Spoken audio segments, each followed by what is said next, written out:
말씀 전하겠습니다. 여러분들 예능 프로 중에 이혼 숙녀 캠프 이거 본 적 있으세요? 재밌어요? 저는 아직 못 봤는데 이게 아마 이제 위기 부부들이 같이 합숙해서 이혼 조정 과정을 가상 체험하고 그래서 관계 회복의 가능성을 좀 도모해 보는 부부 관찰 리얼리티 프로그램인 것 같아요.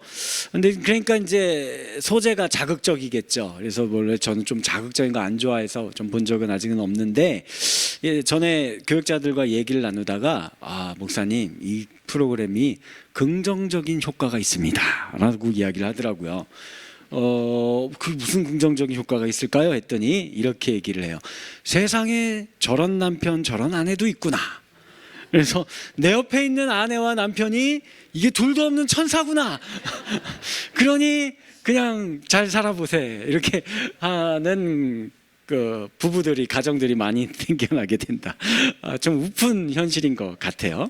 2024년 통계에 의하면 9만 1,000 가정이 이혼을 했대요. 정말 많은 가정이 깨어졌죠. 오늘 내가 이혼하지 않았다고 해서 아무 문제 없나요? 그렇지 않죠. 위기 가정이 많아요. 대화가 전혀 없는 가정, 늘 싸움과 갈등이 있는 가정 얼마나 많습니까? 아빠는 밖에서 일하는 데에만 신경 쓰고 가정은 돌보지 않고 아내도 가정 살림을 꾸리지 않습니다. 부모 가운데 한 사람이 배우자를 속이고 외도하는 그런 가정도 있을 수 있어요. 고부간의 갈등으로 늘 시끄러운 가정이 있죠. 재산 상속의 문제로 명절만 되면 형제들이 멱살잡이하는 가정도 있습니다. 아빠가 알코올 중독, 노름 중독, 마약 중독 등에 걸려서 가정을 돌보지 않고 가정 폭력이 벌어지는 집도 있어요. 엄마가 쇼핑, 춤바람, 골프, 이단 종교 이런 거에 빠져가지고 밖으로 나돌기만 하는 가정도 있습니다. 의처증, 의부증, 신경쇠약증, 성격장애, 우울증, 조울증, 분노조절장애 이런 것들에 각종 정신질환에 시달려서 힘들게 살아가는 가정도 있어요. 일자리가 없거나 빚보증 한번 잘못 써서 몇십 년째 여전히 가난에 허덕이며 살아가는 가정도 있습니다. 긴 시간 중병을 앓고 있는 가족을 간병하느라 경제적으로, 정신적으로, 육체적으로 지쳐있는 가정도 있어요. 아이들이 학대당하는 가정도 있고요. 부모가 너무 완벽해요. 그래서 우리 자녀도 완벽해야만 합니다. 서울대 외에는 대학도 아니에요. 그래서 거기 못 들어가면 죽는 겁니다. 그러니 아이가 내몰려져서 자살 일보 직전에 있는 가정도 있습니다. 자, 정말 이렇게 정상적인 학교 생활도 못하고 왕따 당하고 그러는 또 집단 따돌림 당하는 아이들이 있는 가정도 있지요. 정말 가정을 둘러싼 문제가 많습니다. 우리 중 많은 가정이 제가 지금 언급한 거 이거 말고도 또 얼마나 많아요. 그런 이런저런 일들로 인하여서 늘 어려움과 위기와 갈등이 문제가 봉합되지 않고 늘 상처나고 골마있는 그런 가정들 얼마나 많습니까? 이런 가정에 대해서 우리가 무슨 말을 할 수 있을까요? 성경을 통해서 한번 그러면 믿음의 그 위인들이 있는 그 성경에 있는 그 사람들의 가정은 어떨까? 한번 본이 될 만한 가정이 있을까? 하고 제가 한번 성경을 봤는데 별로 없어요. 우리가 잘 알고 있는 믿음의 조상 아브라함, 이삭, 다윗 이런 사람들의 가정 좋아요? 별반 다르지. 우리 가정보다 더 심해요. 그 중에서도 우리가 오늘 읽은 야곱의 가정, 여기는 진짜 이 가정이 이혼 숙녀 캠프에 출연하잖아요. 시청률이 10배로 증폭할 진짜 이야기거리 많은 막장 가정입니다. 야곱의 가계도 보면 시간 관계상 짤막하게 이야기 드리면 아내만 4명이에요. 서로 질투하느라 이렇게 아내를 더 드리고 12명의 아들과 딸 1명 낳는데 계속 서로 경쟁하고 시기 질투하고 서로 속고 속이고 이런 일들이 얼마나 많은지 모릅니다. 그래서 이 중에서 대표적인 사건 너무 많은데 한 3가지만 추려보면 이런 일들이 있었어요. 첫 번째, 합한 채 사건이라는 게 있습니다. 어느덧 첫째 아들이 이름이 루벤인데 커서 10대 청소년이 되었어요. 들에 나아갔다가 합한채라 불리는 한 식물을 열매를 발견했습니다. 속설에 의하면은 이거 먹으면 남편의 사랑을 독차지할 수 있고 아들도 더 많이 낳는다, 이런 전설의 열매예요. 이걸 따왔으니 루벤이 얼마나 기뻤겠어요. 그동안 아빠한테 사랑받지도 못했던 내 친엄마, 엄마들이 4명이나 있다니까요. 친엄마한테 이거 기쁜 마음으로 팍 뛰어와서 엄마 이거 먹으면 아빠의 사랑을 더 많이 받을 수 있을 거야 하고 갖고 왔는데, 이 모습을 누가 봤을까요? 둘째 엄마인 라헬이 보고서는 그거 일로 갖고 와야 이제 하면서 거래를 제안하는 거예요. 원래 남편이 벌써 1년 365일 늘 내 침실에만 들어오는데 내가 야곱 남편 하루 빌려줄게, 그러니까 이거 갖고 와 하면서 이런 아빠를 사고 파는 현장을 목도한 거예요. 아들이 자기가 갖고 온 이 엄마에게 줄 내 기쁨의 선물을 가지고 아빠를 사고 파는 현장을 본 겁니다. 그러니 얼마나 충격이었겠어요. 그래서 두 번째로, 그래서 어떤 일이 벌어졌느냐, 아버지의 서모였던 실바와 이 루벤이 통간하는 사건이 벌어지게 됩니다. 이거 루벤이 이 작은 셋째 엄마를 사랑해서 이렇게 한 걸까요? 아니, 그런 거 아닙니다. 그런 게 아니고 제가 보기에는 아버지에 대한 증오심과 복수심 때문에 이런 일이 벌어진 거예요. 그리고 마지막 세 번째가 오늘 우리가 읽은 본문의 요셉 사건. 죽이려고 했다가 큰형인 르우벤과 또 유다의 만류로 인하여서 상인에게 팔려가게 된 이 이야기입니다. 왜 이런 일이 벌어지게 되었을까? 요셉의 또 좀 잘못한 부분도 있어요. 요셉이 채색 옷 이런 거 입으면서 자라났어요. 그러니까 뭐 사실 생각해 보면 야곱이 사랑했었던 여인인 라헬을 통해서 태어난 막둥이에요. 11번째 아들인 거예요. 그러니 얼마나 눈에 넣어도 안 아프겠습니까? 그러니까 사랑을 독차지해요. 그래서 이 야곱에게만 좋은 채색 옷, 비단 옷, 막 알록달록한 옷을 입혀주는 거예요. 그러니까 이런 거예요. 아들이 11명이 지금 쭉 태어났는데 이 막내에게만 뭐 무슨 똥 하는 옷 입혀주고, 예, 첫째 이런 애들은 다 이렇게 동묘 시장에서 이제 1,000원, 2,000원 주고 사온 옷 그 입히고, 그리고 둘째에게 물려주고 있고 막 이렇게 쭉 내려오는 그런 상황 꼴이었던 거죠. 그런데 요셉이 이러면서도 철없는 짓들을 했는데 무슨 일을 했느냐? 형들이 이제 들에 나가서 양치면서 이런 일할 때 그 항상 잘할 수는 없잖아요. 그래서 뭔가 실수하고 잘못하면 요셉이 그거 보다가 쪼르르 아버지에게 가서 이르는 거예요. 아빠, 셋째 형이 양 한 마리 잃어버려갖고 다리 똑분질러 먹었어. 뭐 이러면서 이거 이르니까 이게 얼마나 안 그래도 미워 죽겠는데 하는 짓이 더 얄밉겠습니까? 여기에 더해서 기름 불난 집에 기름 부은 사건이 하나 있어요. 그게 뭐냐면 오늘 우리가 읽은 요셉이 꾼 꿈에 대한 이야기입니다. 형들에게 꿈꾼 거를 2번 꿈꿨는데 이걸 다 이야기를 해요. 그 꿈의 내용은 이렇습니다. 먼저 첫 번째는 요셉의 곡식단이 한가운데 있고 형들의 곡식단이 삥 둘러서서 이렇게 절을 하는 거예요. 그 형들이 절하고 섬긴다라는 거죠. 그 형들이 막 분노할 수밖에 없죠. 이 동생놈이 이게 뭐한 짓이야 하고. 두 번째 또 꿈을 꿨는데 이건 이번에는 뭐냐면 더합니다. 해와 달과 11별이 요셉에게 절하는 거예요. 그러니까 해와 달은 뭐예요? 아버지 어머니잖아요. 아버지 어머니도 다 섬기고 요셉을 섬기고 절하게 될 거다 하는 꿈의 내용이에요. 그러니 얼마나 이제는 야 이거 기고만장한 이놈 살려둘 수 없다. 형들이 분노심이 한계에 도달하게 되어요. 그러다가 어느 날 아버지가 심부름을 보냅니다. 형들 들판에 양치고 있는 들판에 또 가서 좀 갔다 와라. 심부름 보냈더니 아무 생각 없이 형들에게 가죠. 형들이 저 보니까 멀리서 요셉이 오는 겁니다. 잘 걸렸다 이 녀석 하고서는 죽여버릴 생각을 하게 됩니다.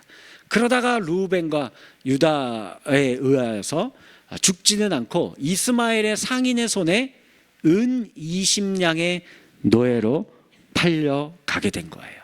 끔찍한 한 형제와 가족 안에서 벌어졌을 것이라고는 상상하기도 힘든 그 이혼숙녀 캠프와는 비교도 안 되는 완전 막장 가족의 모습이 보여지고 있습니다. 그런데 이러한 야곱의 가정에 큰 변화가 나타납니다. 절망과 좌절에 빠진 야곱이겠죠. 그 막내 아들 죽었어요 하고서는 이렇게 피 묻은 채색 옷 야곱에게 가져다 주었거든요. 그 야곱이 다시 소망을 얻게 됩니다. 서로 죽이려고 으르렁거리면서 경쟁하며 살았던 형제들도 서로 화해하고 화목하며 평화를 이루는 일이 벌어지게 돼요. 그리고 그 지역에 7년 동안이나 흉년이 벌어지게 되거든요. 이거 심각한 거예요. 한 해만 흉년이 벌어져도 죽는 사람들이 속출합니다. 아이 뭐 먹을 거 없으면 쿠팡에 시켜 먹으면 되지. 그런 시대가 아니라 옛날 시대는 어때요? 한 해 농사 풍년이 돼야 겨울을 나는 거예요. 흉년이 되면 약한 애들 몇 명 죽고 막 이렇게 되는 건데, 그게 1년만 돼도 그렇게 되는데 7년이 그렇게 된 겁니다. 가족이 다 몰살당해도 이상하지 않는 때예요. 근데 그 전부 죽게 될 상황에서 살게 되는 이 극복의 역사가 나타나게 돼요. 이 가정 가운데. 어떻게 이런 회복과 치유의 역사가 이 가정 가운데 나타날 수 있었을까요? 우리 한번 같이 읽어볼까요? 시작. 하나님의 꿈을 꾸는 자가 있기에 가능한 거예요. 아멘. 하나님의 꿈을 꾸는 자가 있었기 때문입니다. 요셉의 꿈의 특징이 무엇일까요? 요셉의 꿈은 하나님이 주신 꿈입니다.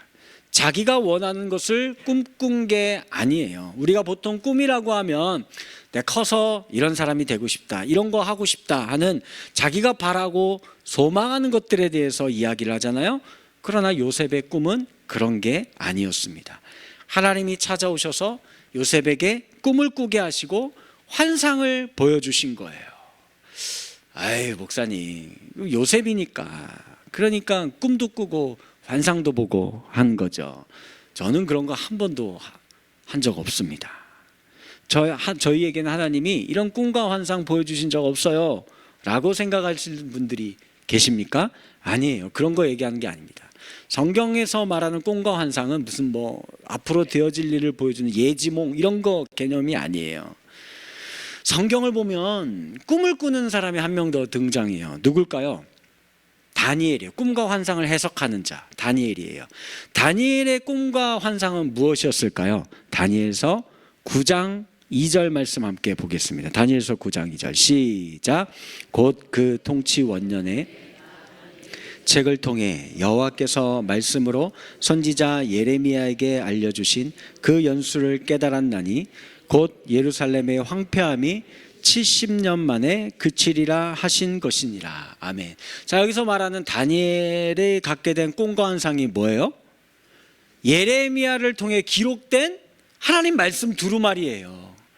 그걸 통해 깨달은 거예요. 아, 우리의 조국 예루살렘이 멸망하고 이제 황폐한 황량한 땅이 되어버렸는데 우리는 그냥 계속 이 상태에서 노예로 살다 끝나는 게 아니구나. 이것도 다 하나님의 뜻이 있는 거고 정한 기한이 있는 거구나. 그리고 그 정한 기한이 몇 년이에요? 70년이에요. 이때가 끝나면 이러면 다시 우리는 고향으로 돌아갈 수 있구나. 예루살렘 성전이 다시 회복될 거구나. 그래서 다니엘은 이 꿈과 환상을 가지고 이 하나님의 말씀을 가지고 어린 나이에 바벨론의 포로로 잡혀갔거든요. 그리고 거세당하고 환관으로 살면서 온갖 수모와 고난을 다 당합니다. 그런데 이걸 다 참고 견뎌내는 거예요. 왕들이 바뀔 때마다 목숨이 위태로운 적이 몇 번이나 있었는데 그것도 다 위기를 극복해 나아가요. 심지어는 다니엘을 시기하는 자들에 의하여서 사자굴에 던져진 적이 있어요. 죽을 뻔했어요. 그래도 이것도 견뎌내고 이겨냅니다. 왜요? 어떻게요? 하나님이 주신 꿈이 있었기 때문에 그래요. 다니엘에게는 하나님의 꿈이 있었기 때문에 그 꿈이 무엇입니까? 하나님의 말씀입니다.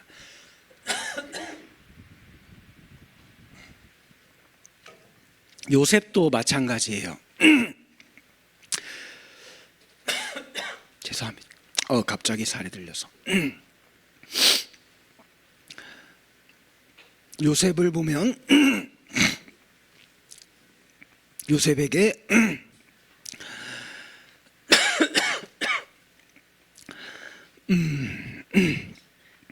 세상 억울한 게 요셉이죠. 하나님이 주신 꿈 때문에 요셉은 죽을 뻔했다가 노예로 팔려가요. 그리고 억울한 누명을 쓰고 죄수 신분으로 감옥에 갇히게 되고, 그런 모든 고난과 위기의 순간을 요셉은 이겨냈죠. 버텨냈습니다. 어떻게요? 성경에 보면 하나님이 요셉과 함께 했다라는 표현들이 나와요. 창세기 39장 2절 한번 볼까요? 시작. 여호와께서 요셉과 함께 하심으로 그의 주인 애굽 사람의 집에 있으니. 또 21절 말씀도 같이 읽어볼까요? 시작.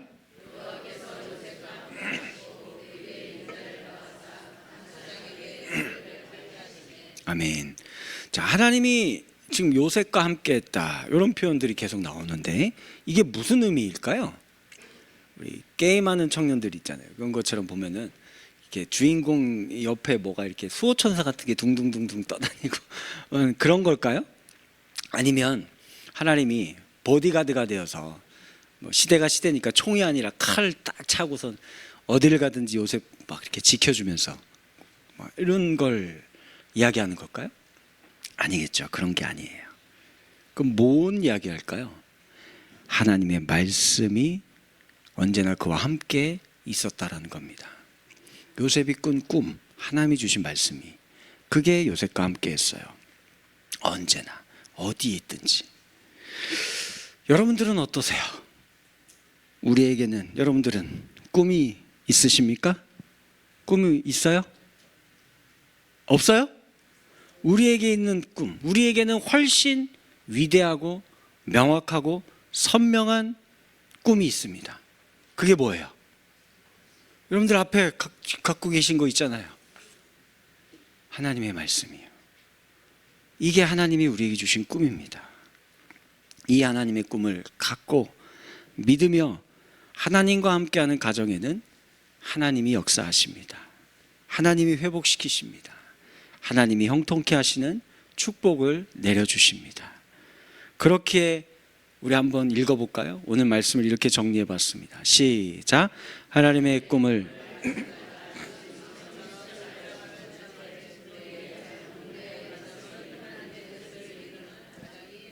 아멘.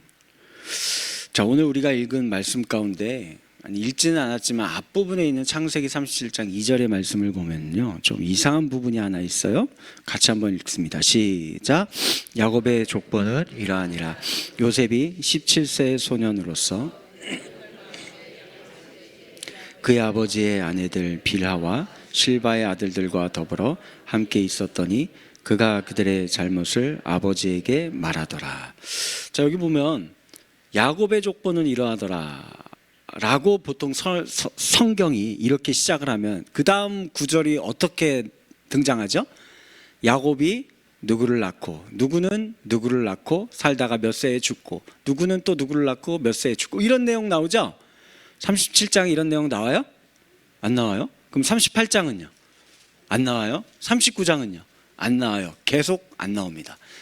계속 이제 37장부터 창세기 끝나는 때까지 어떤 이야기가 줄을 이룰까요?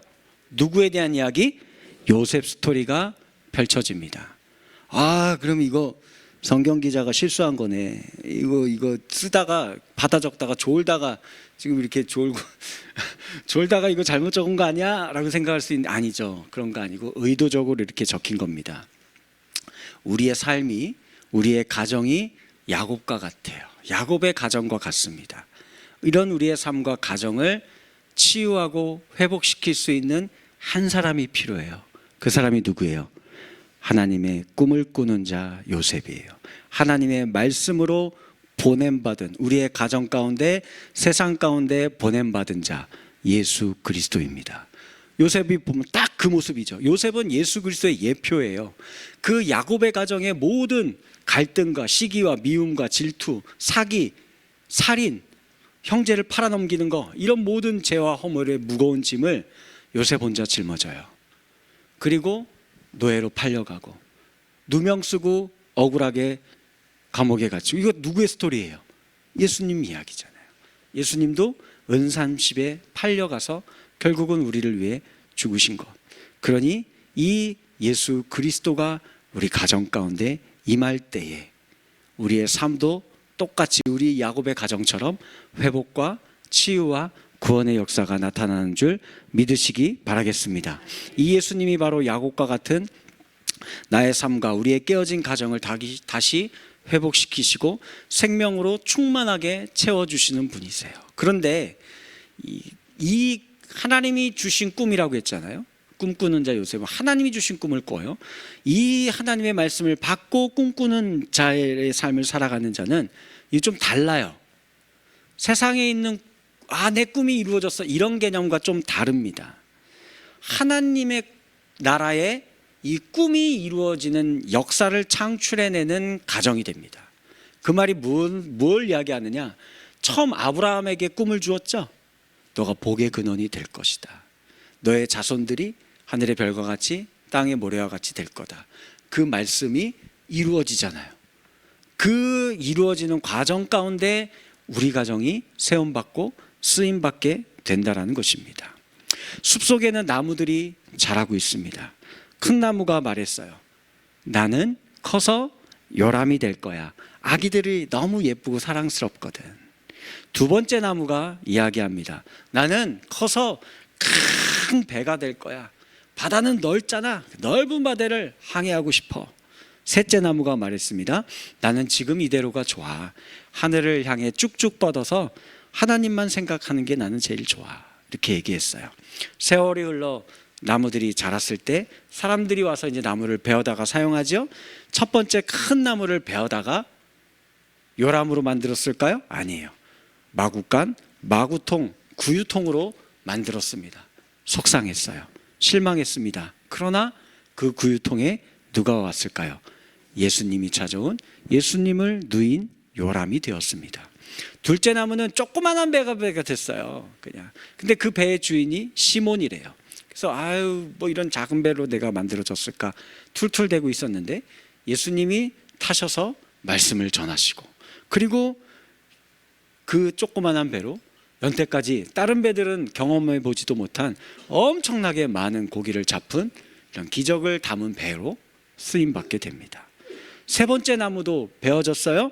나는 계속 이러고 있었는데 인간들이 와서 베었어요. 그리고선 만든 게 십자가 형태로 만들었습니다. 너무 속상했습니다. 나는 계속 하나님만 찬양하면서 서 있고 싶었는데 사람 죽이는 도구가 되어버리다니. 그런데 이 형틀에 예수님이 달리시는 영광이 임하게 된 겁니다. 사랑하는 우리 수원고색 평강교회 성도 여러분들, 하나님의 방법이 항상 우리와 같지는 않으나 하나님의 방법은 최상의 것으로 우리를 인도하실 수 있습니다.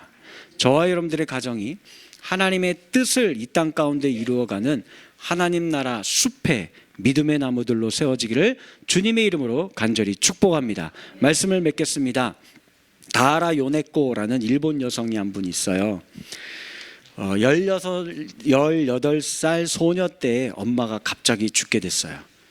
심한 좌절과 절망에 빠져서 나 살고 싶지 않다고 해서 열차에서 뛰어내려서 자살을 시도했습니다.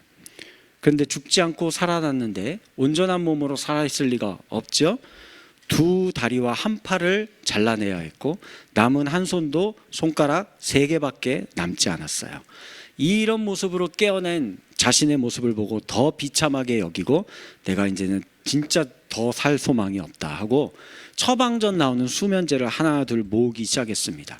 그때 병원에 전도하러 다니던 신학생 타하라 아키토시, 저 이제 여자분과 남자분이에요,를 만났어요. 청년이 계속해서 이 소녀에게 와서 복음을 전하기 시작합니다. 그러다가 고린도후서 5장 17절 그런즉 누구든지 그리스도 안에 있으면 새로운 피조물이라 이전 것은 지나갔으니 보라 새 것이 되었도다. 이 말씀을 듣고 그는 나 같은 사람도 새로운 피조물로 태어날 수 있는 겁니까? 하고서는 그 하나님을 받아들이고 그 하나님이 자신을 사랑한다는 것을 믿기 시작했습니다. 그래서 이제는 더 이상 나에게 떠나간 것들, 없는 것에 집착하지 않고 있는 것에 감사하며 살기 시작을 했어요. 그러다가 결국은 그 신학생인 타하라 아키토 씨와 결혼을 해서 지금 두 딸을 낳고 교회 개척해서 이렇게 잘 아름답게 목회를 하고 있다고 합니다. 그래서 쓴 책이죠. 간증 책이에요. 저 책의 내용 중에 보면 하루는 이런 일이 있었어요. 그 내용을 제가 그대로 읽어드리고 마치겠습니다. 오른손에 남은 3개의 손가락으로 태어나서 처음으로 감자 껍질을 벗기로 했을 때 일을 나는 지금도 잊을 수 없습니다. 나의 기분을 조롱이라도 하듯이 떼구르르 굴러가는가 하면 바닥에 떨어져서 멋대로 굴러가는 감자를 그야말로 필사적으로 식칼을 들고 쫓아다니는 나의 마음엔 말로 다 표현할 수 없는 초조감과 무서운 힘으로 덮쳐오는 절망감이 있을 뿐이었습니다. 그런 일이 조금만 더 계속되었더라면 손에 들고 있던 식칼로 무슨 일을 저지르고야 말 것 같았습니다. 그러나 그때 나는 처절한 목소리로 부르짖었습니다. 손가락 3개로 식칼을 든 채 눈물과 땀과 콧물이 범벅이 된 처량한 모습으로 하나님을 향해 부르짖었습니다. 아버지여, 당신은 나 같은 인생도 당신의 자녀로 삼아주셨습니다. 그리고 나 같은 것을 결혼까지 할 수 있도록 도와주셨습니다. 나의 가정은 당신께서 선물로 주신 가정입니다. 이제 나의 남편은 얼마 있지 않아서 돌아올 것입니다. 내 사랑하는 아이들도 허기가 져서 내가 만든 저녁을 먹기 위해 돌아올 겁니다. 그렇지만 나는 저녁 반찬으로 사용할 이 감자를 깎을 수 없습니다.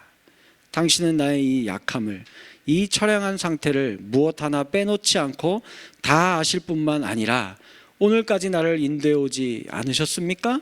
아버지여, 어떻게든 할 수 있는 방법 좀 알려주세요. 당신의 방법을 나에게 가르쳐 주시옵소서. 하나님, 나에게 힘을 주세요. 이 감자를 꼭 깎을 수 있게 도와주세요. 여러분들, 감자 하나 때문에 이렇게 처절하게 울부짖고 기도해 본 적 계세요? 손가락 3개로 식칼을 휘두르면서.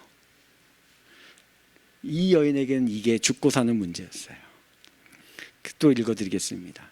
내가 정신없이 기도를 끝내고 났을 때에 마치 잔잔한 물가에 차츰차츰 물이 차오르듯이 형용할 수 없는 평안함이 나의 마음에 넘쳐났습니다. 그리고 그 다음 순간에는 정말 희한한 아이디어가 떠올랐습니다. 나는 급히 다른 감자를 씻어서 도마 위에 올려놓았습니다. 그리고 먼저 그것을 반으로 쪼개 놓았습니다. 둘로 쪼개 놓은 감자의 반을 도마 위에 탁 엎어놓고 칼로 윗부분부터 껍질을 벗겨 나갔더니 마치 감자가 도마 위에 딱 붙어버린 것처럼 움직이지를 않는 것이었습니다. 할렐루야! 이렇게 해서 얻어진 이 기쁨과 승리의 감에 나는 충만했고, 지혜를 주시는 하나님께 감사하며 춤추며 노래하고 살아계신 하나님의 사랑에 영광을 올려드렸습니다. 감자 깎다가 미친 듯이 노래하고 춤춰 보신 적 있습니까? 이 사랑하는 수원고색 평강교회 성도 여러분들, 이 여인에게는 이게 죽고 사는 문제였을 수도 있고, 여러분들의 삶에도 이 감자와 같은 가정에도 이 문제들이 있을 줄 압니다. 하나님께 먼저 받은 말씀을 가지고, 이 꿈을 가지고 의심하지 마세요. 하나님의 말씀은 틀림없이 이루어집니다. 여러분들이 잠깐 먼저 십자가를 짊어지면서 요셉처럼, 예수님처럼 섬김의 눈물을 우리의 가정을 위해, 사랑하는 남편을 위해, 아내를 위해, 나의 부모님들을 위해, 나의 자녀들을 위해 기도하기 시작할 때에 하나님께서는 틀림없이 여러분들의 가정을 향해 하나님이 계획하셨던 꿈들을 이루시고, 여러분들의 가정을 통해 이 세상 가운데 하나님 나라의 역사를 창출해 나가신다는 사실을 틀림없이 믿으실 수 있는 저와 여러분들이 되어지기를 주님의 이름으로 간절히 축복합니다.